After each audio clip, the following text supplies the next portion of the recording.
Welcome to the Blockbusters and Birdwalks podcast. I am the curator, Garrett Chaffin-Quiray. Today we feature a conversation. Hi all, this is Tom Long, functioning idiot who's been lucky enough to work in comic books since 1995.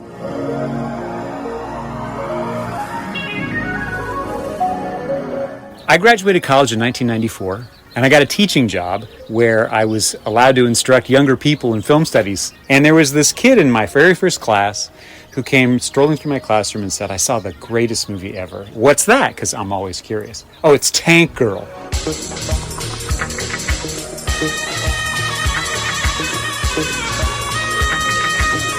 And then I figured, you got a thing for Lori Petty. Of course, who didn't have a thing for Lori Petty? Because she's the Point Break girlfriend, and she's got this nice look. She's got this this quality of innocence. I do, however, think she's a terrible actress. So that's always put me off, and that hasn't been improved any through even dipping into her supporting part on Orange is the New Black. What's your background with Tank Girl? I think I had the original comic from the late 80s, 90s when it came out, and that's why I was interested in the movie when I heard it was being made. And we went, and I think the theater was empty. Yeah, I can imagine. A couple of us in there. I've always been a fan of Lori Petty. I think she's a good actress, so I can agree with you there. Because I think she's genuine in her roles, like her roles in League of Their Own. She was awesome as That's right, forgot. The kid's sister trying to do something. Most recently, I saw her in Station 11 on HBO's miniseries, and I thought she was great in that as well. So that's kind of why we went to see it. And yeah, the movie was a flop. Yeah, it really was a spectacular flop. You know, and I was tracking that in its season, and there were 4 movies based on comic books I want to just draw your attention to that all were in release at the same time, overlapping with Tank Girl. And the first was Crumb, which is a biography of R. Crumb. It's kind of terrific, you know, as a doc.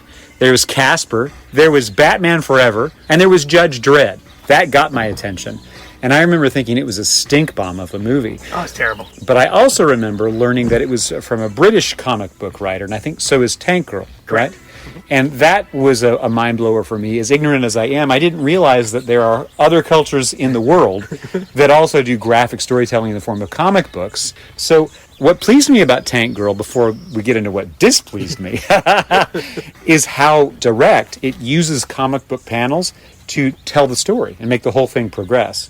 You are watching the dramatized physical performance that are marked by these transitional panels from the book itself, which I thought was fantastic. Yeah. Especially when overlaid with music of that time from a bunch of bands I was just beginning to know in the middle 90s.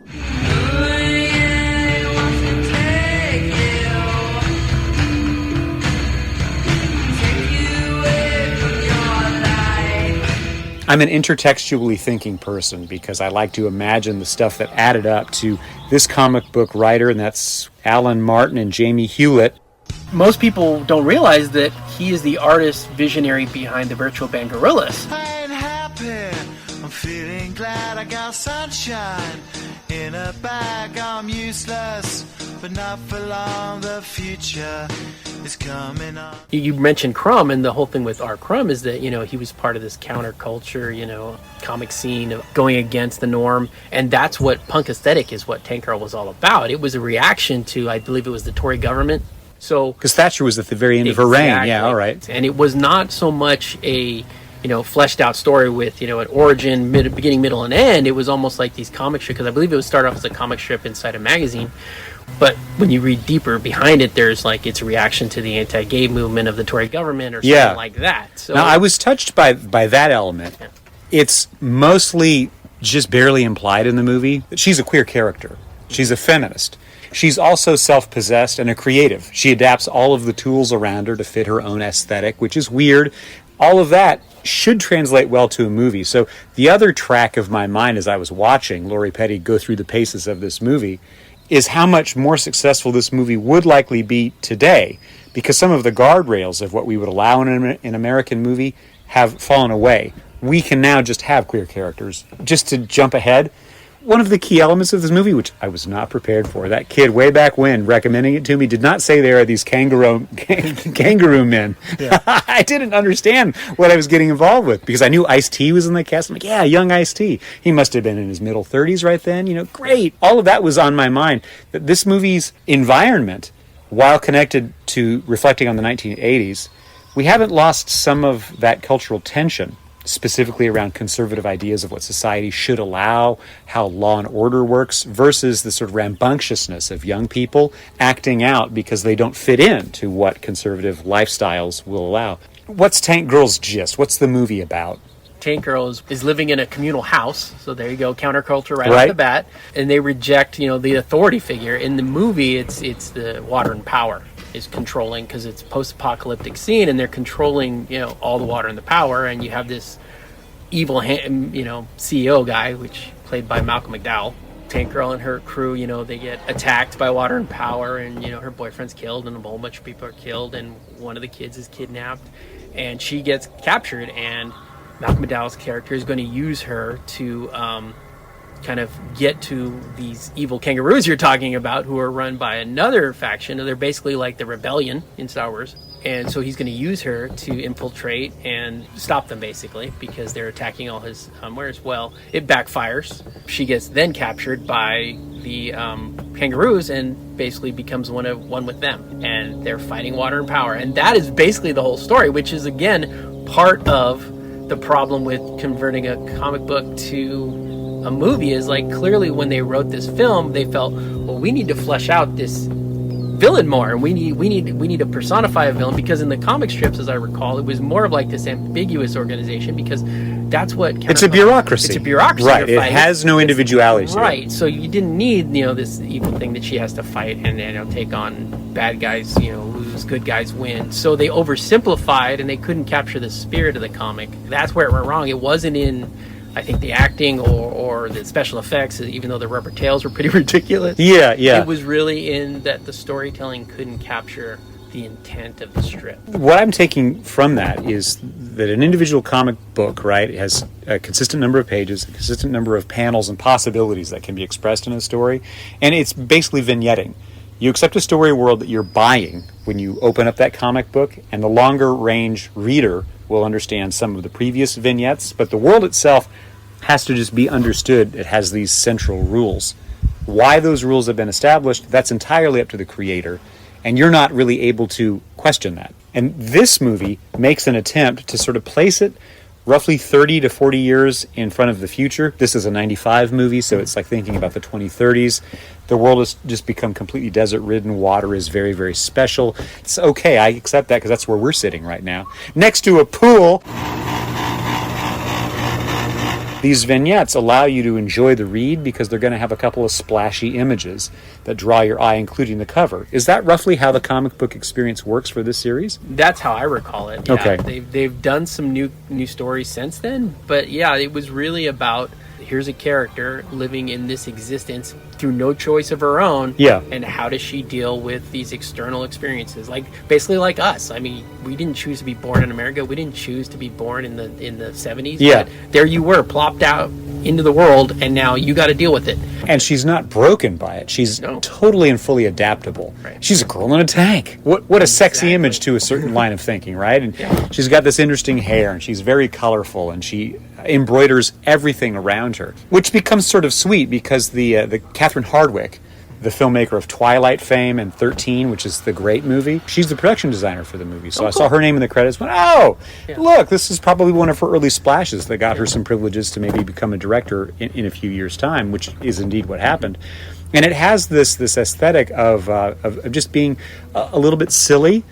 Funny reference. But you remember the character Joker from Full Metal Jacket? Yeah. And he's got his peace sign on his helmet, but he's been trained in the use of an M16 and eventually takes down the VC assassin who's blowing up his unit. All of these ironies, that's sort of how I view her environment. She lives inside of a tank, which is a destructive tool, full stop. That's what it is, but it's also her mobile home. Right. Yeah. So it's dressed with cushions, it's got her artwork, all of the shells seem to be marked with imagery. It's like hanging out with my older kid who dresses up everything around her to be customized. And that gives an impression of depth of character. The environment can reflect psychology. Where that breaks down, in the comic book, the world can be ahistoric. We know when the comic is published, and if it's published right on top of events that it's speaking to, we can connect the dots within 3 months. There was this activity, and this is a response. Divorced from that, because we're so many years separated from the source material, and indeed the movie translation, we're not able to do that work. So instead they park in the middle of it, Malcolm McDowell, and I'm like, oh, look, it's Alex DeBarge. Everybody thinks that when they see Malcolm McDowell, if they have any sense of who he is as a performer. What that means is his other roles are creating the index of what the character is, not the present role. And so to the degree he is successful, it's because he's behaving like earlier roles he's done. To the degree he's unsuccessful, he's given nothing to say or do, so he just stands around and looks like a handsome, cruel person who does dumb, cruel stuff for no reason whatsoever. He's Elon Musk. Yeah. There's a tone of that, right? Because he's created an empire, and he's got all these suck-ups who are doing exactly what he wants. Why? None of them seem to have any sort of private intelligence. They're just a bunch of ninnies. Admittedly, dumb people can be told to do a lot of dumb things and do it successfully and control the world. But my impression of how real evil works is that people who know better choose to not conform with traditional morality and accept the power of somebody who is stronger than them. It's not because they're dumb. It's because they're self-interested and they're frightened. They've made a choice to just obey. They know what they're being told to do is wrong, and they do it anyway because they don't want to have the fight with the person above them because they fear the consequence of losing. These villains, they're just, let's go get her because she's mean to us. We must kill her because she's Tank Girl. It's just, it's dumb. Yeah. And I found that was a flaw in the movie. Yeah. On the other hand, that's a flaw in a lot of movies derived from pop cultural phenomenon. So let's back up a second. One of those other names that shows up in the credits is Stan Winston. Yeah. Of Terminator fame and many, many other projects. I don't quite know how they recruited him to this. Maybe he just thought it'd be a fun deal to make kangaroo people. Yeah, cool. Right.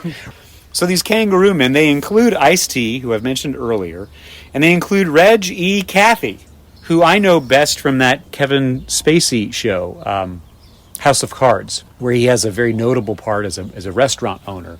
Nonetheless, long career being a certain kind of a guy, and they're just under so much latex that they're forced to act through and then periodically act like animals.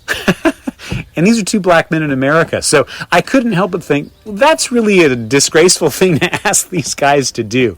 To parade like kangaroo men with these overlarge tails, these ears they can't control, but somebody off screen is animatronically making them do things, and then they got to grunt and groan periodically to exert themselves as kangaroo men. But then it's also just camp. Are there elements of this movie, though, that echo your experience going to see it on a date night early on in your now long-term relationship? We still watch it every few years just for fun. Yeah. Because you're right. The storytelling suffers because they tried to take something that was meant as punk and subversive and tried to make it conform to motion picture storytelling with just some splashy, special effects. Well, and then to target probably 20-year-olds who aren't necessarily attached to the political energy that the source is really dealing with. Yeah. It's still enjoyable. Well, you brought up a great point. The thing, she drives this tank killing machine, but inside it's her home. It's an RV. It's soft. It's got artwork.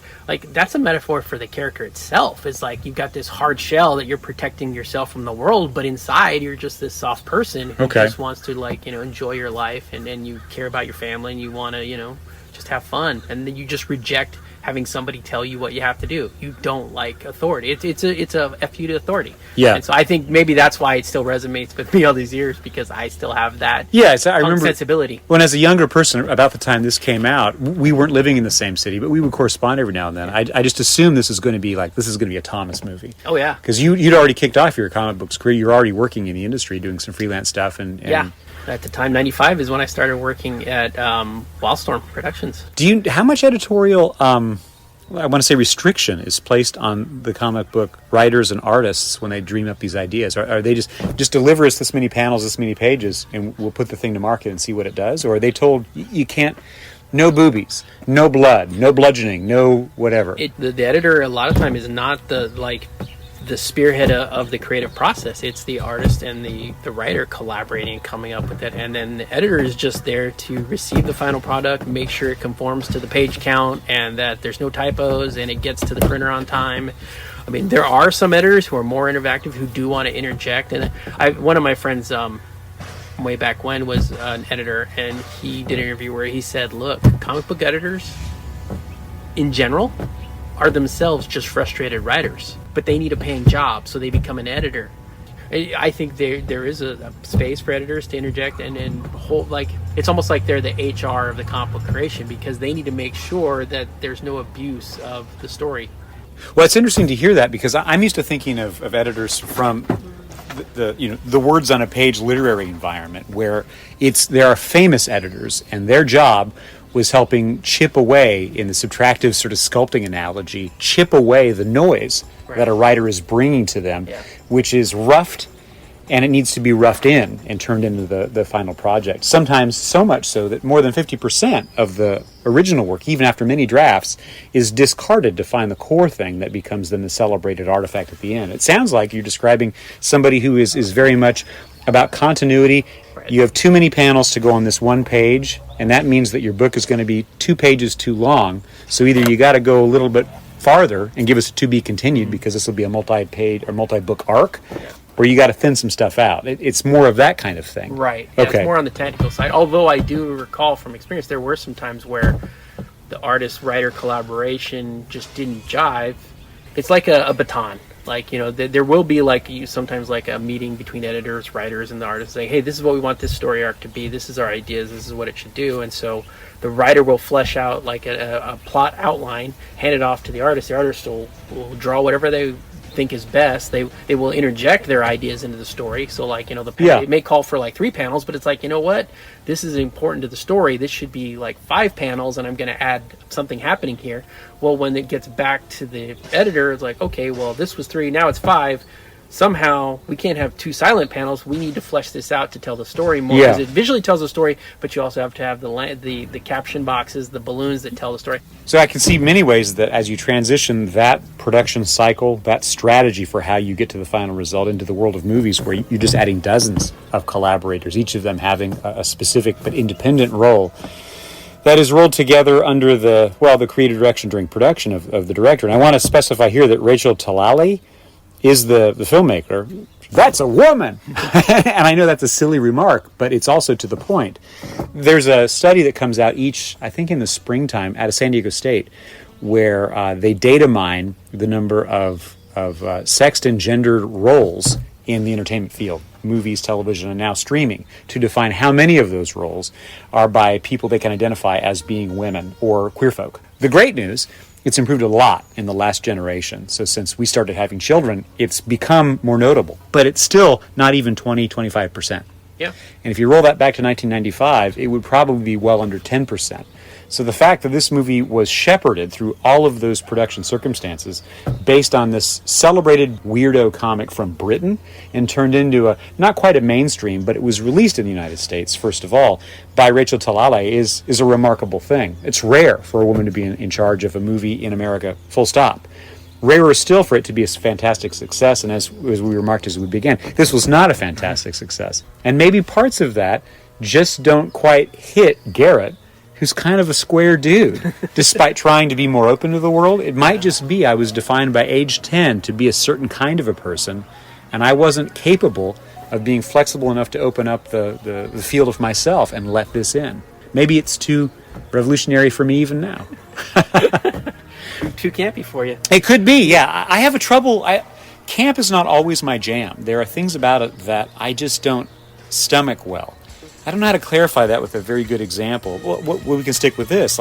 It's clear there's a scene when the kangaroo men kind of have a bonfire to get prepared to go to war, and so they're sort of stomping and they're kind of war marching. They're kind of dancing around this fire. They're kind of getting their spirits up. I've seen that now in other tracks of life. I've watched it occur with military personnel. I've participated in as an amateur dancer with certain kinds of experiences. I get why that's something that groups of people do. But when you got a long shot of these kangaroo men, it's just come on. You can see how bad this looks. On the other hand, they knew what they had. They knew what they could create. They knew what they could capture, and they chose to put the camera here. They chose to make this, not just because it's the limits of their tools. That's always true. But of the takes, of the setups, of the versions of things they captured on set, what we see is what they thought was the very best thing, which means it was intentional. And some of that intentionality is meant to be silly and excessive, and I just didn't respond to it. Do you have a different feeling about that? For me, when I look at special effects, I'm impressed by the effort more than the execution. Because how do you make a human being look like a kangaroo hybrid? Yeah. Especially in the 90s when, CG was in its infancy and you could only do so much. So and when you're going into a show that's science fiction or fantasy, you have to suspend disbelief. And if you're going to nitpick the low quality of the execution, it's always going to be. I mean, there are things in Star Wars that are bad to look at. Yeah. And, that's why Lucas did his special editions, because even he sees that that's just poor technical execution. But if you look at the underlying intent and what the story, because for me it's the story. If the story is trying to tell me something or envelop me in this world and I have the escapism I want for 2.5 hours or 90 minutes back then, I'd be fine with it. And so that's why I was okay with it. Like you mentioned the dancing around, how silly it looked.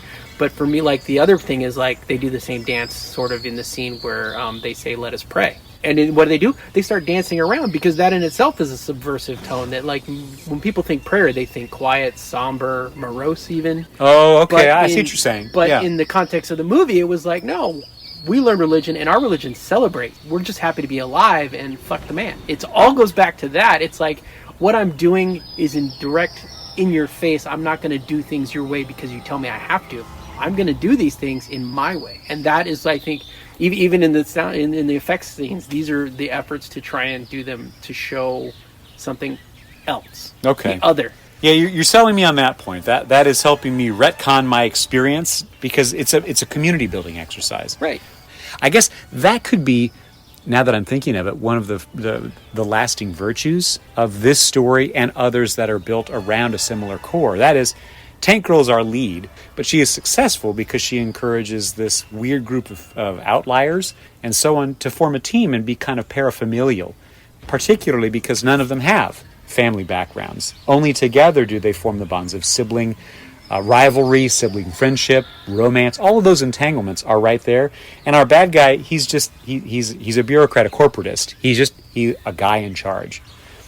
The one little special effects detail, which I realize is primitive, but I liked, at the end of the movie, we realize that Kesley has been terribly injured, but he's been replaced by what amounts to, I guess, an AI interface with a hologram. He's a cyborg. And isn't there a joke about like pouring water on him, like the Wicked Witch? Yeah. Well, when earlier in the movie, everything in movie making always seems to be bookends. If something happens at the beginning of the movie, you got to bring it back later. Right. So he kills the one general with his water extracting device. That's right. Which, ironically, also used in Dune. That was the other big reference for this, because Dune would have been fresh in the minds of these filmmakers. Yeah, and I think it's one of the most masterful works of science fiction I have ever read. But this was very much the water extraction. It's like, oh, this is just Fremen. This is just this is a way to make a bath for the future, right? What a neat way to kill somebody. Totally, take turn their water, body into water, and then drink them and piss them out later. And then James Hong shows up to preserve the water, right? After the attack, James Hong shows up as the Chinese medicine doctor who can save him, and he cuts off his head. Yeah. And transforms him into this cyborg. When James Hong shows up, I'm both so totally reassured, but then I'm like, ancient Chinese secret. It's like, come on, man, can we do better? On the other hand, he's been doing that role since the late 1960s, and he's still with us doing that role even today. Like he was in Everything Everywhere All at Once, playing Grandpa, who has this magical moment to save everything from his wheelchair and his dotage. Yeah. And then finally, of course, we would do a bad job at reviewing this movie and critiquing it in the way we have if we don't mention that Naomi Watts is the other woman figure in this thing. Yes. She plays Jet Girl is her name. Yeah. I'm imagining that the comic book must have really enjoyed playing with their relationship. And the sibling connection, probably the sexual connection, the romantic entanglement, the mother-daughter flip-flopping that must have been part of it. But to see her, have this warship, this plane that she drives around, thus Jet Girl, because she's an engineer. Wow, girls can do math, Thomas. That's true. And that's kind of, I think, the gag of that role. And I'm imagining when that character gets to be invented and shows up to the right kid. Look, Jet Girl's like me. Kid can do the math. Kid plays in metal. Kid likes having grease under the nails. Kid is a girl. I am a girl. Tank Girl. It's going down, yo, the girl got a gun, best run, because she's quick to flip and empty out the clip and make a man understand where she's coming from. This is Blockbusters and Birdwalks, a conversation between Garrett Chaffin-Quiray and Tom Long.